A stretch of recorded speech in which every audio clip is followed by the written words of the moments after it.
I used to think my dad was a superhero, or at the very least a master of the quiet game. See, back when I was 6, we lived in this drafty one-bedroom walk-up in South Philly.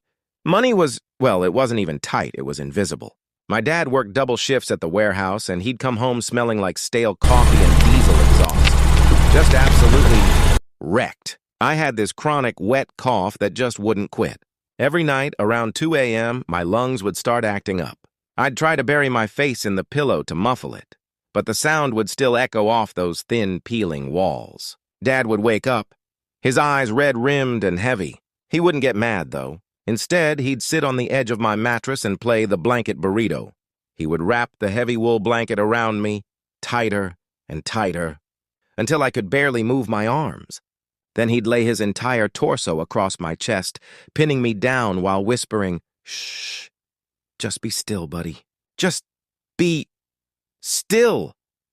I remember feeling like my ribs were about to snap, my heart hammering against his weight. But I thought it was a game. I thought he was protecting me from the cold. I'd look up at him and gasp, "Love you, Dad," and he'd just stare at the wall with this blank, terrifying look in his eyes until I finally drifted off. It wasn't until last year, when I was tucking in my own son, that the realization hit me like a freight train. My dad wasn't playing a game. He wasn't trying to keep me warm. He was so desperate for 10 minutes of peace, so broken by the exhaustion that he was trying to crush the breath out of me, just to make the noise stop. I don't look at that old wool blanket the same way anymore.